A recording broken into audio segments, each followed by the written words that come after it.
চেয়ারটা নেবেন। হ্যাঁ ভাইয়া, আপনি আপনাদের এলাকার বিষয়ে বলেন। আসসালামু আলাইকুম, আমি সায়েম, নাটোর ১ লালপুর বাগাতিপাড়ার বাসিন্দা। আমি একজন ভোটার। তো যেহেতু আপনি আমাকে আমাদের এলাকা সম্পর্কে জিজ্ঞেস করলেন, আমাদের এলাকায় বিভিন্ন দল আছে। তো যেহেতু আমি বিএনপি একজন পন্থী, বিএনপি বাংলাদেশ জাতীয়তাবাদী দলকে ভালোবাসি এবং আপনার যে দল যাকে মনোনয়ন দিবে তারই ভোট করব এবং ধানের শীষ প্রতীকে ভোট দেব।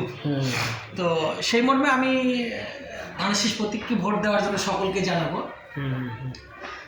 পাশাপাশি যখন একটা বিষয় ক্লিয়ার করি, যখন একটা দলের দুজন প্রার্থী, একজন স্বতন্ত্র বা একজন মনোনীত প্রার্থী, তো যদি স্বতন্ত্র প্রার্থী যদি নির্বাচন করে, সে যদি একই দলের লোক হয়, যখন তাকে কোনো দল তার সিদ্ধান্তে তাকে বহিষ্কার করে বা দল যখন তাকে কোনো ডিমান্ড করে না, তো সেক্ষেত্রে বহিষ্কৃত সে একজন সদস্য, তার কোনো দল নেই, তার সংগঠন নেই, সে একজন। তো আমি লালপুর বাগাতিপাড়ার বাসিন্দাকে এবং লালপুর বাগাতিপাড়ার বিএনপি মনোনীত এবং ধানের শীষ প্রতীকের ভোটারদেরকে আমি বলবো যে তারা অবশ্যই ধানের শীষ প্রতীককে ভোট দেয়। কেননা বাংলাদেশ জাতীয়তাবাদী দল বিএনপির পক্ষ থেকে মনোনীত প্রার্থী লালপুর বাগাতিপাড়ার ব্যারিস্টার ব্যারিস্টার ফারজানা হক পুতুল আপার। তো যেহেতু ব্যারিস্টার ফারজানা হক পুতুল আপাকে মনোনয়ন দেওয়া হয়েছে, তো সেক্ষেত্রে তাকে অবশ্যই তার প্রতীকে ভোট দিতে হবে, ধানের শীষ প্রতীকে, এবং তাকে নির্বাচিত করতে হবে। সাধারণ যে ভোটারগুলো আছে লালপুর বাগাতিপাড়ায়, তাদের উদ্দেশ্যে একটা কথাই থাকবে যে তারা অবশ্যই যেন তার মূল্যবান ভোটটি ধানের শীষ প্রতীকের পক্ষে দেয় এবং ধানের শীষ প্রতীককে দেয়।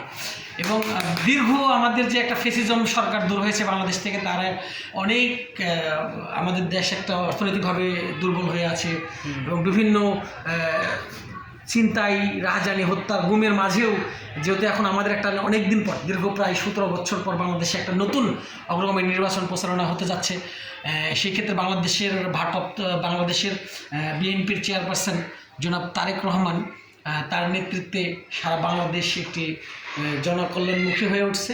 আমরা আশাবাদী নাটোর, লালপুর, বাগাতিপাড়া এবং সারা বাংলাদেশব্যাপী একটা ধানের শীষ প্রতীকের গণজোয়ার আসবে এবং বাংলাদেশের সকল ভোটাররাই এবং তরুণ প্রজন্ম এবং সকল শ্রেণীর মানুষগুলোই ধানের শীষ প্রতীককে ভোট দিয়ে নির্বাচিত করবে।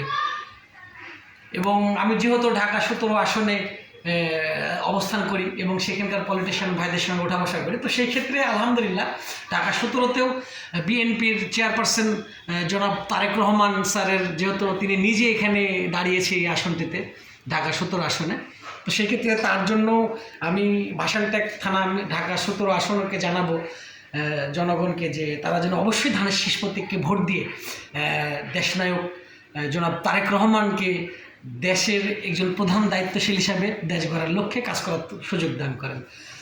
বাংলাদেশ জাতীয়তাবাদী দল জিন্দাবাদ। শহীদ জিয়া অমর হোক, বেগম খালেদা জিয়া চির অমর হোক, তারেক জিয়া জিন্দাবাদ, বাংলাদেশ যুবদল জিন্দাবাদ।